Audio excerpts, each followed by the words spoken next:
Hi church, welcome to your Thursday devotional. Each Thursday this year we are encountering Jesus by reading one of the real encounters of Jesus that people had with him that are recorded in the Gospels. Coming out of Easter, we're encountering the risen Jesus through the post-resurrection experiences that are recorded in the Gospel of John. Last week we saw John's faith being ignited by the empty tomb even before he had encountered the risen Christ.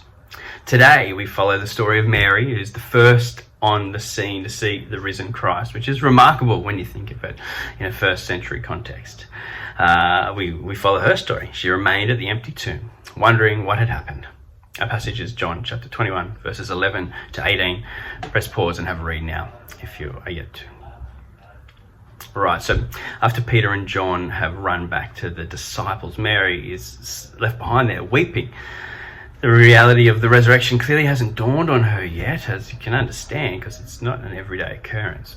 She looks inside the tomb and she sees two angels seated where the body would have been, one at the head and one at the feet. Now, there's a lot of symbolism when we read the Bible, particularly you see a lot of it in John as well. And this image is really reminiscent of the mercy seat, which is the lid of the Ark of the Covenant, right? In the most holy place in the Jewish temple. Here's a picture. You can see that you have an angel on one end, on either end, overlooking the place where once a year on the Day of Atonement, the high priest would come in and sprinkle the blood of a sacrificed animal to cleanse this place so that people could have access to God. And these two angels are overlooking the mercy seat. This is a very similar image to what Mary sees when she walks into the tomb.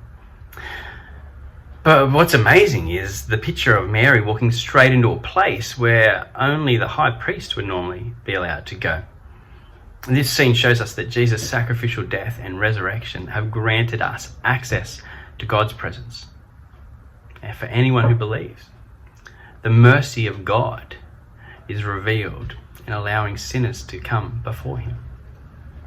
Then Mary tells the angels she's crying because she doesn't know where Jesus' body has gone. But she's about to find out. She turned around, she saw a man she assumed was the gardener and asked him if he has moved the body. He has moved the body, we know that, but not in the way Mary's thinking.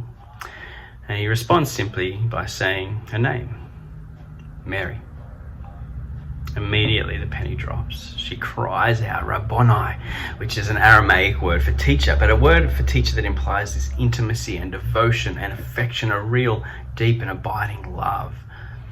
And he tells her not to hold on to him. His work's not yet complete and he'll soon return to the Father. Beautiful picture of his love displayed there and of the connection that he and Mary, one of his followers, have. And then what Jesus says next is profound, right? He says this. He tells Mary to return to his brothers. He says in verse 17, do not hold on to me. I have not ascended to my Father. Go instead to my brothers and tell them, I am ascending to my Father and your Father, to my God and your God. My brothers, our Father. This is incredible when you think about what has just happened, right? When he says this, he's making it clear that even though his disciples had abandoned him 3 days ago, and in Peter's case, denied him, his Father is their Father. His God is their God. Their status has been restored to that of brothers on level, equal footing with Christ because of his sacrifice. And in this, again, we encounter God's mercy. When we encounter the risen Jesus, we encounter the mercy of God. Jesus' blood covers our sin. It allows us to enter the presence of God, the most holy place, and restores us to a right relationship with him. Jesus' resurrection guarantees our forgiveness and grants us access to God. And as we reflect on this, the right response is to praise God for his holiness, to thank him, to come before him in worship, and also to live in the freedom of forgiveness, no longer fearing our eternal destiny or needing to question God's love for us. The Apostle Paul also gives us another response to his mercy. In Romans 6, he says that Christians are being united with Jesus in his death and resurrection. So, in verses 11 to 14, he says this: "In the same way, count yourselves dead to sin, but alive to God in Christ Jesus. Therefore, do not let sin reign in your mortal body, so that you obey its evil desires. Do not offer any part of yourself as to sin as an instrument of wickedness, but rather offer yourselves to God as those who have been brought from death to life, and offer every part of yourself to Him as an instrument of righteousness.